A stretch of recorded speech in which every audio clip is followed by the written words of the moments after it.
नमस्कार साथियों। इतिहास साक्षी है कि अहंकार हमेशा हारता है। चाहे वो इतिहास के पन्नों में अंकित रावण का अहंकार हो या प्रचंड बहुमत का अहंकार लिए मोदी सरकार हो। दिल्ली की सीमाओं पर 378 दिनों से सतत संघर्ष के बाद देश के अन्नदाताओं को मिली विजय करोड़ों किसानों और खेत मजदूरों को की असली विजय है, प्रजातंत्र की विजय है। किसान आंदोलन ने महात्मा गांधी जी के सिद्धांत को एक बार फिर चरितार्थ कर दिया कि जनता की असली शक्ति, प्रजातंत्र की असली शक्ति जनता में निहित है। समकालीन विश्व इतिहास में इतना अनुशासित, मर्यादित और संयमित और मुद्दों पर आधारित आंदोलन शायद कभी नहीं देखा। इसके लिए किसान यूनियन के नेताओं को भी हमारी शुभकामनाएं और साधुवाद। आज भारत के प्रजातंत्र ने समूचे विश्व को ये पाठ पढ़ाया है कि अगर मुट्ठी भर पूंजीपतियों के सहयोग से सत्ता हासिल भी कर लें तो भी उसके संचालन के सूत्र देश की जनता के हाथ में ही रहते हैं। मोदी सरकार को सदन की असंवैधानिक मनमानियों को सड़क पर कैसे ठीक किया जाता है, ये देश के किसानों ने कर दिखाया है।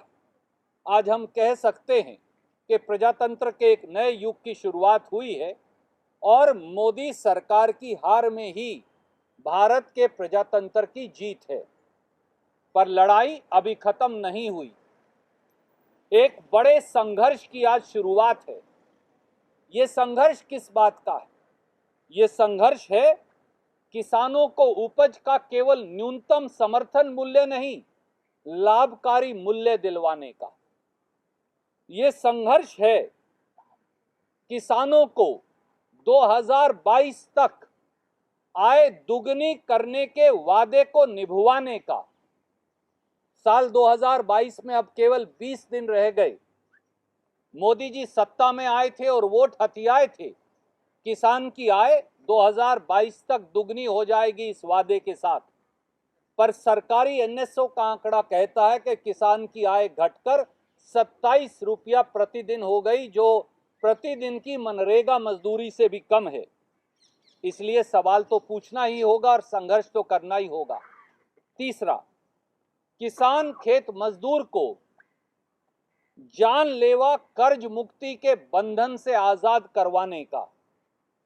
आज जब भारत सरकार का एनएसओ कहता है कि देश के हर किसान पर 74,000 रुपया का औसत कर्ज है और भारत की मोदी सरकार कहती है कि किसान और मजदूर की कर्ज माफी के लिए उसके पास फूटी कौड़ी नहीं, परंतु चंद पूंजीपति मित्रों के कर्ज माफ करने के लिए 7 साल में 10 लाख करोड़ है, तो सवाल तो पूछना ही होगा और संघर्ष का आह्वान भी करना होगा। किसान को 6,000 रुपया प्रति हेक्टेयर का सालाना जुमला तो दिया, परंतु किसान की जेब से 25,000 रुपया प्रति हेक्टेयर सालाना निकाल लिए। किसान के ईंधन डीजल पर जो 3 रुपया 56 पैसे एक्साइज शुल्क कांग्रेस के शासन में लगता था, आज कम होने के बावजूद भी वो 21 रुपया 80 पैसे प्रति लीटर है। आज खाद पर 5% जीएसटी लगा दिया, कीटनाशक दवाई पर 18% जीएसटी लगा दिया, ट्रैक्टर और खेती के उपकरणों पर 12% जीएसटी लगा दिया। तो किसान से न्याय कैसे मिलेगा, कौन देगा और कैसे होगा? ये सवाल और ये संघर्ष के आह्वान करने का तो अभी भी समय बाकी है। और किसानों पर जुल्म ढाने वाले भारत के गृह राज्य मंत्री अजय मिश्रा टीनी जैसे भाजपाई हुक्मरानों को सजा दिलवाने का संघर्ष। 700 किसानों जो शहीद हुए, उनके परिवारों को, जैसा राहुल गांधी जी ने कहा, कम से कम 25 लाख रुपया मुआवजा दिलवाने का संघर्ष भारत सरकार के द्वारा, प्रांतीय सरकारों के द्वारा नहीं, और उन्हें रोजगार दिलवाने का संघर्ष। आज साथियों, आज सत्ता की कायरता हारी है और देश के अन्नदाता भाग्य विधाता किसान जीते हैं, पर पूंजीपतियों को पूंजने वाली मोदी सरकार के खिलाफ गरीबों, मजदूरों, किसानों का ये संघर्ष नए तरीके से आगे आने वाले समय में बुलंदी से जारी रहेगा। कोई सवाल आप पूछना चाहें तो स्वागत है।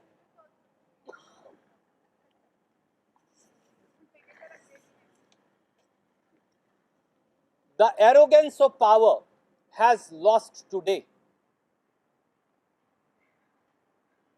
The arrogance of rulers who by sheer dint of numbers subjugated democracy, subjugated the entire parliament, suppressed the voice of India's farmers, that has finally kneeled down before the Gandhian protests of millions and millions of farmers. For last 378 days, farmers and their farm unions have protested in a disciplined Gandhian manner, hitherto unprecedented.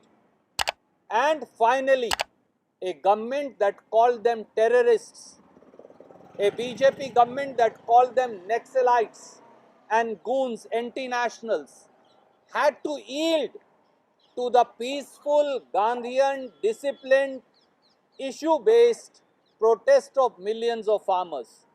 And that's a victory for India's democracy. It has once again shown to us that however high you may be, India's democracy, India's collective power, the power of non-violence, the power of demanding justice founded upon issues by millions and millions of toiling farmers and farm laborers of this country is far, far bigger. Agitation has ended, but the struggle has just started. And that struggle is for what? That struggle is for ensuring not only minimum support price, but a remunerative price for crops of the farmers. That struggle is for ensuring that Prime Minister fulfills his promise of doubling farm income by the year 2022. It is all the more important for we are 20 days short of 2022. But government's own NSO says that the income of the farmers is merely rupees 27 per day. It has gone down 10 times. It is even less than the Manrega wage. So time has come to demand answers and fulfillment of Prime Minister's solemn promises on which he rode to power. The struggle is to ensure that the farmers and farm laborers of this country are actually debt-free.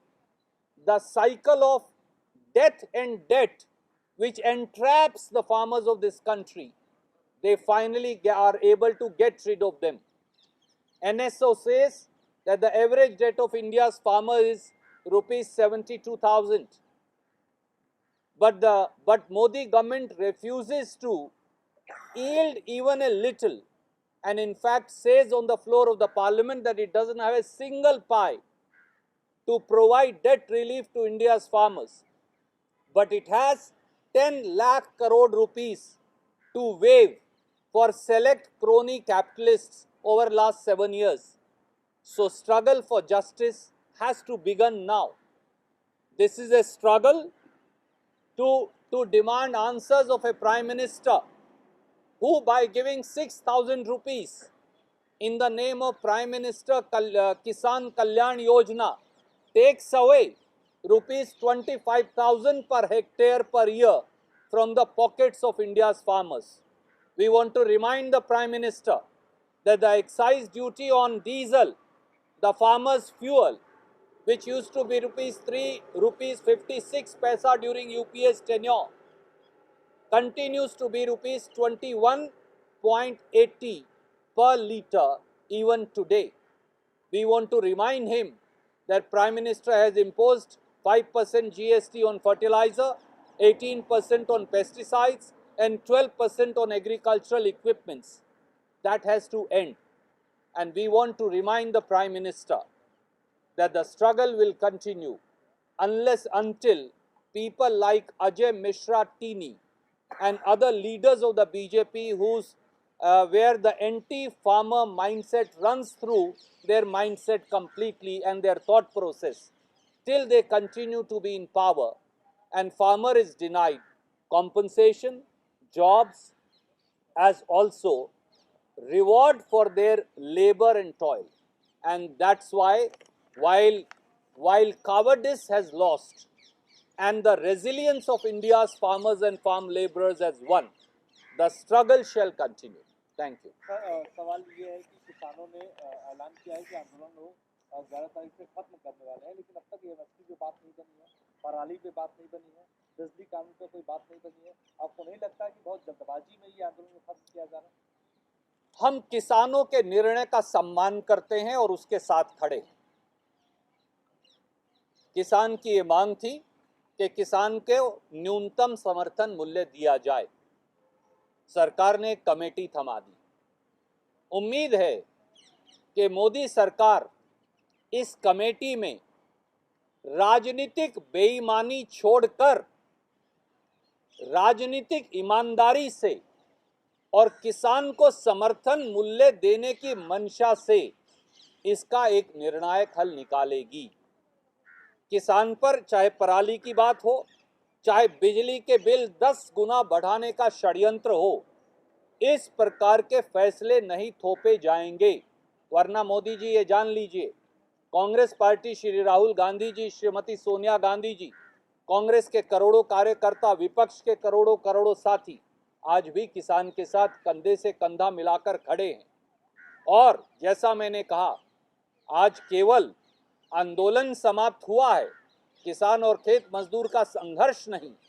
अगर सरकार उसी राजनीतिक बेईमानी से पेश आएगी जिस राजनीतिक बेईमानी से 7 साल से काम कर रही है और उन्होंने अपनी बात को नहीं सुधारा, तो फिर इस आंदोलन को दोबारा खड़ा होने में देर नहीं लगेगी।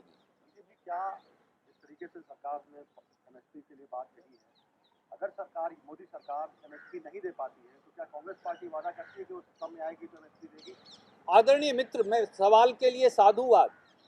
आप ये बताइए, 1964-65 में जब एमएसपी प्रणाली आई और उसके बाद 2014 तक क्या कोई किसान एमएसपी के लिए आपने आंदोलन करते देखा?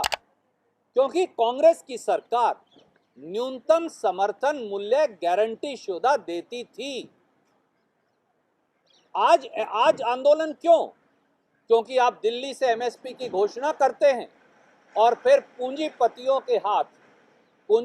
के हाथ किसान के हितों को बेच देते हैं और इसीलिए किसान को आंदोलन करना पड़ा। हमारा ये मानना है कि किसान को न्यूनतम समर्थन मूल्य देने का एक मैंडेटरी आर्किटेक्चर होना चाहिए। उसकी मोडालिटीज किसान, सरकार और विपक्ष बैठकर डिस्कस कर सकता। Thank you.